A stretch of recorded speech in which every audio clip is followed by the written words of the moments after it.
Hi, I'm Tori, and I am going back to my parents' house to clean out my childhood bookshelf. I don't think I reorganized this shelf since about high school, early like freshman year of high school. It's been pretty much organized the same way, and I just kept adding books to it. While I was in college, I'd come home and like keep more books there. So it has collections of books from I think even middle school onward, and then all books that I would just bring home to my parents' house and leave there. And so before I sort through everything and decide what I'm keeping and what I'm getting rid of and how I'll reorganize everything, I just wanted to take a minute to look at it and see how I had it organized. So this is my bookshelf, and the books are not ordered alphabetically or anything like that. They end up being ordered kind of by author, but it's really just the order I feel like the books belong in. And I started stacking them when I ran out of space. So we start at this end with books that felt warm and sunny. So this one, Beneath the Marble Sky by John Shores, I read and I really love this. This is a historical fiction novel about a woman who falls in love with the man who is building the Taj Mahal, and her father is the one who commissioned the Taj Mahal to be built for her mother. And it was just a really beautiful story, and I love the environment. I could picture myself being there. And quite soon after that, I read The Constant Princess by Philippa Gregory. And this one starts out in Spain, which has this very similar feel of this warm, wonderful, sunny environment. And I really love that. And I think this is probably my favorite Philippa Gregory book. I just really enjoyed the story. The love story was beautiful, and it was just really great. Then we have The Queen's Fool and The Other Boleyn Girl, and The Other Boleyn Girl was the first Philippa Gregory book I read, and then The Queen's Fool, and I liked both of those. I read those, I think, right when The Other Boleyn Girl was coming out. I really enjoyed that, and I went through this phase where I just loved historical fiction. I think I was in middle school. Around that time, I also read The Pirate Queen, which is a fun swashbuckling adventure of a woman who's ends up in a marriage she's not quite happy with, but she manages to gain a lot of her own power and fall in love and go on adventures. And it was just a really fun book. I bought this book the same time I bought a bottle of lavender perfume, and so whenever I read this book, I always think of the smell of lavender. Then we have the Gregory Maguire section, and the first book of his I read was Confessions of an Ugly Stepsister, which is Cinderella retold from the perspective of the ugly stepsister, and it's set, I think, in Holland during the tulip bubble, when there was like a big like a housing bubble, but it was for tulips. And this book I loved too. It was also in that middle school historical fiction phase I was in. I loved that. And then I read Wicked. I never read any of the other books, but I read this. I read it before I had seen the play or heard any of the music. The story is not quite the same as the play, which is what most people are used to, but it was still a really good book, and I really enjoyed it. Then Wildwood Dancing was kind of a magical story about sisters getting kind of wandering into this other beautiful dimension, and that was really fun. Oryx and Crake by Margaret Atwood. I loved dystopian books. I read this during the summer of 2008. And I just remember sitting on the lawn, reading this book, and just really enjoying it, really loving the story and the complexity. I know there's a sequel. I don't know if I remember enough about this book to read more of it, but I just loved it so much. Then we need to talk about Kevin. This was a book I started reading my freshman year of high school. They had a book club that was hosted by one of the teachers, and this was one of the books we read, and by Lionel Shriver, and I really liked this. It's the story of a mother of a boy who committed a school shooting, and so you're learning all about her relationship with him and her trying to figure out the whole world basically blames her for what he did. It's just kind of her story of her life and her husband's life with their children, and it was really fascinating. Then for the book club, we also read The Glass Castle by Jeanette Walls. This is nonfiction, and this is about a girl's very interesting childhood with her parents who were very eccentric and kept them out of school and were always promising them wonderful things but never quite delivering. Then the raw shark text was super, super interesting, and there's like a shark that's like hunting you down through books, and sometimes in the pages you'll see like the shark coming to attack you in the writing, and it was just kind of like trippy and interesting. And then very similar to that was The Zero, which is about a man who was, I believe, a first responder during 9/11. And he's having a whole lot of memory blanks, and it's one of those things where you don't know what's real and what's a dream. And that was also a very kind of in your head, you don't know what's real kind of book. And then I read The Pact by Jodi Picoult. This was the first Jodi Picoult book I read. I don't even remember if it was part of the book club or not, but I read it right around that time. And that got me started on a huge Jodi Picoult bender. I loved all of these. I think Second Glance was my favorite. It had elements of kind of like a ghost story to it, and I really loved that. But all of these books are very emotional. There's usually a drama in a courtroom. It's about young girls finding themselves, family relationships, and I just really went through this phase where I loved all the Jodi Picoult books. Then What Was Lost is about a girl who disappeared in the 1980s and just kind of figuring out what happened. It's kind of like a mystery story that blended in with that kind of well. Then also in high school, I believe I read this at my school library, was Snow Falling on Cedars. And this is the story of a town. I believe it's set in modern day, but people in the town were there for the Japanese internment camps, and there's still a lot of prejudice left over from that, from World War II. And a man has been killed, and it's figuring out what happened and all the different tensions between the different groups of people, and all the trauma that's left over from this horrific event where a large portion of the town was sent to the Japanese internment camps. Then Where the Heart Is by Billy Letts was such a good book. This has been adapted to a movie with Natalie Portman, and it's one of the few movie adaptations I've seen where watching the movie feels pretty much just like reading the book. It's this wonderful, optimistic story about this girl who's a pregnant teenager who's been abandoned in this random town, and she has to start a new life, and she builds this amazing life, and it was just so good. Then The Secret Life of Bees by Sue Monk Kidd, I've read several times, and this book was so good. It's about a girl, her mother has died, her father is very cruel, and she goes on this kind of adventure to figure out what happened to her mother. It's set in the Deep South, so she's like discovering like all the racist things that happen around there that are causing problems for people she cares about. And it's just this really good coming of age story that's just really beautiful. Him, Her, Him Again, The End of Him, I actually have made a book review for on this channel. And this was a really weird book that I really enjoyed. This woman has this really unhealthy, dysfunctional relationship that she handles very poorly, but somehow it's still really fun to read about, and I just really, really enjoyed it. Tell the Wolves I'm Home by Carol Rivka Brunt was such a good book. This is set in the 80s, and it's a young girl in high school, I think, and her uncle has just died of a mysterious disease. And then at his funeral, this man shows up, and her family wants nothing to do with him. They say that he somehow caused the death of her uncle. But this man seems to really have cared about her uncle. And, you know, it's set just during the AIDS crisis. And this girl is figuring out how that works. It's all about family love. I love the relationship she had with her sister. Trying to figure out what was like the tension between her mother and her uncle, all of that. It was just a really, really good book. 3 Bags Full is hilarious and just awesome. It's told from the perspective of a flock of sheep, and they're trying to figure out their shepherd has been murdered, and they're trying to figure out what happened to him.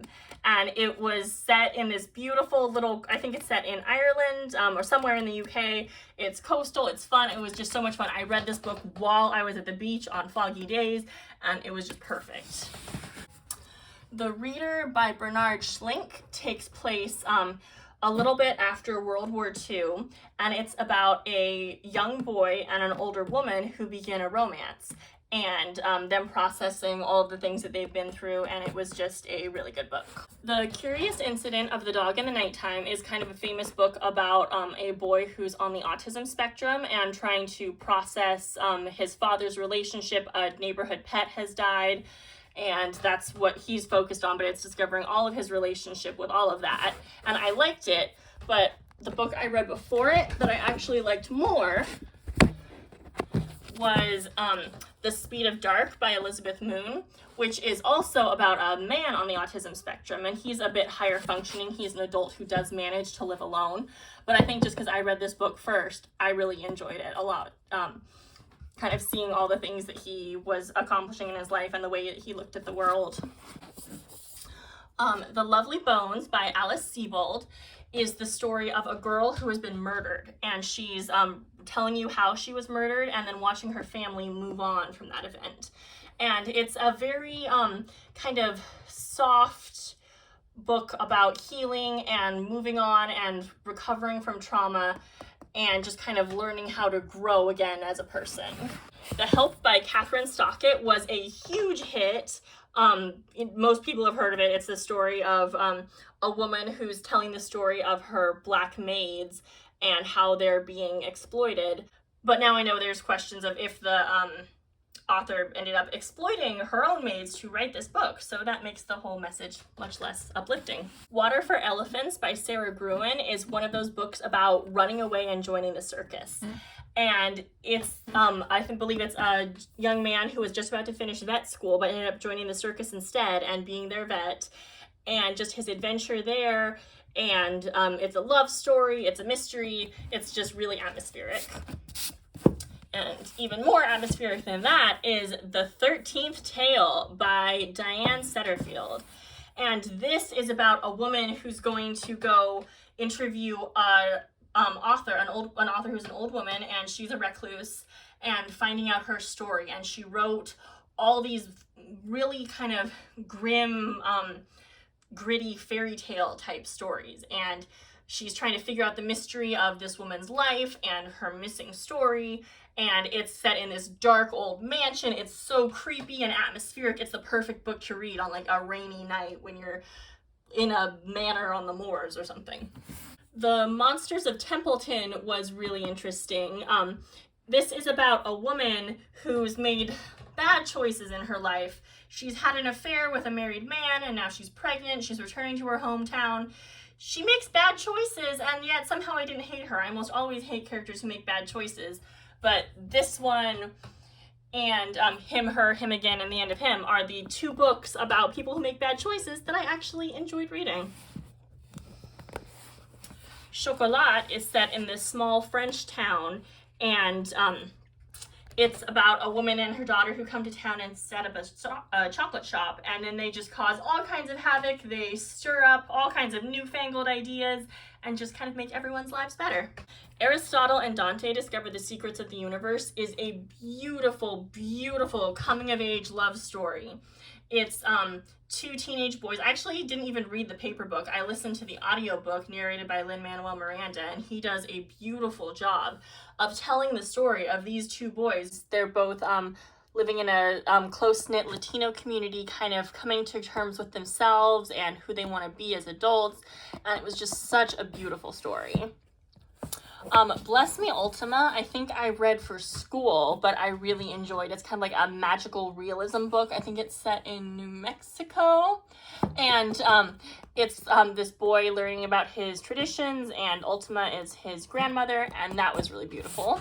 Memoirs of a Geisha was a very interesting story. Now that I'm older and I read more nonfiction, I'd like to learn more about how well researched it is and if it's true to what life as a geisha was actually like, but that was very fascinating.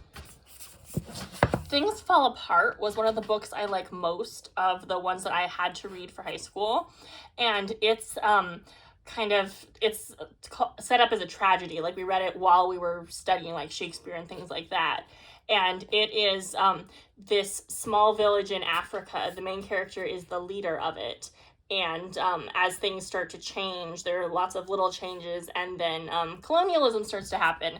So it's just kind of his whole world crumbling, and you kind of see that. The Maltese Falcon, I have done a review on. This is a wonderful book noir, I guess, because it's not film noir, but a fun, twist at every turn mystery, and I really enjoyed that. Atonement is a book that I would have liked way more if I read it before I saw the movie, because it has like major like twists and turns, and when I read it I already knew it was going to happen. So I think it would have, because I knew it was going to happen, it felt really boring and really slow. But I think if I was wanting to find out what was happening, it would be much more intriguing. A Million Little Pieces is billed as a biography, but I think it's actually more fiction. And if you look at it as just fiction, it's really interesting. It's the story of a man going through rehab. Plain Song by Kent Haruf was a really good book. It's just this small town and all these interwoven stories of all these different characters there and all the different things they're going through. There were these young boys. There was a man who interacts with them, some kids in high school, just an older woman, just a bunch of different characters all existing in this small town. Then Garden Spells by Sarah Addison Allen. This is kind of a magical realism, girl power sort of book. This community of women getting together and supporting each other, and it's a very food-based book. Like cooking is a form of magic, and it's just really fun. I love Nora Ephron, so I Remember Nothing and Other Reflections was a really fun book. I've also read I Feel Bad About My Neck and Other Thoughts on Being a Woman from her. She just has the best way of looking at the world, and I will read anything that she writes. I Capture the Castle by Dodie Smith is a fun book about this girl just kind of coming of age, and she does live in a castle even though her family has no money. It's just like an abandoned castle that no one wants, and there's just lots of little fun things in there. I remember there's a quote I love where her sister says, "Oh, I look terrible in anything off the rack," and it was just a fun little story. And then The Time Traveler's Wife was a book that I really enjoyed. It's about a woman who moves through time normally, and then her husband just bounces around time. He has no control over when he lands anywhere. So she grew up with him as her imaginary friend. He'd come visit her, which now that I'm older has a lot more like creepy undertones to it. Even though there was nothing sexual then, it's still a little weird, and I would definitely not want to be her, but it was a very interesting story. Then these are my paperback books. I have American Gods by Neil Gaiman. I think I was in high school when I read this, and I really, really enjoyed it. I have not seen any of the adaptations, so I don't know how good they were, but I really just love the concept of a god is anything that people give energy to, and people create gods and feed them by giving them their time. So all the religious gods exist, but then there's also the god of television and the god of fast food and all the things that people pour their energy into. And so that was really cool. Michael Crichton, The Lost World. I think I borrowed my dad's copy of Jurassic Park, and then I got my own of The Lost World. I have a review of this on my channel. I read The Da Vinci Code, but I'm not sure what happened to the actual physical book. But then after that, I read Digital Fortress, which I also really enjoyed. It was more of a number solving thing instead of a history solving thing. And then I really liked The Ugly Duckling by Iris Johansen. I actually borrowed this from a friend and then later got my own copy. And I'm curious to see if I read it again, how much I would like it if it was just the place that I was in. The woman started out as a huge victim. She, in the opening chapter, her husband and daughter are murdered in front of her. But then she like rises from the ashes and goes to seek revenge and learns how to be like this really cool kick-ass woman. And then I have The Gunslinger and The Drawing of the Three by Stephen King, and I have reviews of them. They're Stephen King books that are not scary, so I was actually able to read them and enjoy them. I lost momentum in the series, but I will try to continue that. And then I have a bunch of Irma Bombeck books. She is hilarious, and I love her books. I think I have reviews of a couple of these on my channel. She just has really funny things to say about general life, and I like everything she writes. Behind these books, I have a few books that I started and didn't finish. I have a whole video talking about books I did not finish. Then here I have some more kind of fantasy series, YA, new adult, that kind of thing. I have my 50 Shades of Grey trilogy, which is fun to read, even if the relationships in it are terrible. I have the Great and Terrible Beauty series by Libba Bray. This is one of the first book reviews I ever made, and this is just a really fun atmospheric series. I really enjoyed the first book. I have mixed feelings about the rest of the series, but it's a fun, especially the first book, I like to go back and read on dark, stormy days. If I ever go to vacation to the beaches where I live are always very dark and stormy, and so this is a great book for that. Then I have Coraline by Neil Gaiman. I don't love this one as much as I love some other Neil Gaiman books, but I still enjoyed it. Then this is a UK version of Harry Potter and the Prisoner of Azkaban, and I got this one when I was in England because this is my favorite Harry Potter book, and it was fun to have the British edition of it. Then I have Scarlet by Marissa Meyer, and I read this whole series as audiobooks, but I picked this book up at a book sale because it is my favorite in the series. Then I have the Uglies series by Scott Westerfeld. I started reading this in middle school, and I always had mixed feelings about it because I kind of liked it, but I also kind of hate the main character. So it's kind of a fun dystopian YA thing before the Hunger Games made dystopia so popular. And then Uprooted is the newest one in this collection. I read this not too long ago. Naomi Novik is awesome, and it's a beautiful kind of dark fairy tale feeling story. Then over here I have my Diana Gabaldon stack. For a while I was going through and reading all of the Outlander books, and I listened to them, but I still got paper books so I could reference things. And I was really enjoying them, but then I kind of lost steam. The characters don't really get any more likable as time goes by, and I didn't realize how much I was leaning on the fun Scottish accents and setting to make me like the book. So when they ended up in America, where I live, then I started noticing the annoying characters more, and I just kind of lost steam. And then finally, I have some biographies. So the only one of these I've actually read is The Innovators by Walter Isaacson. And this was a really fascinating book about basically the history of computers and all the people who helped to make them. And I really loved that book. So then I got the one by Benjamin Franklin, and I actually listened to this as an audiobook. And I keep trying to find the audio version of the Benjamin Franklin one. All the ones I find are abridged, so I'm still hunting for a non-abridged one. And then this is another one I want to read too. I always like to have paper books, especially for nonfiction ones, that way I can reference stuff. So that was my bookshelf. It wasn't the only bookshelf I had. I had many other bookshelves all throughout the room, but that was the main one. I had to kind of get up on a stool to reach it. So it was the one that I really put like effort into organizing. And it was fun to go back and take a look at it.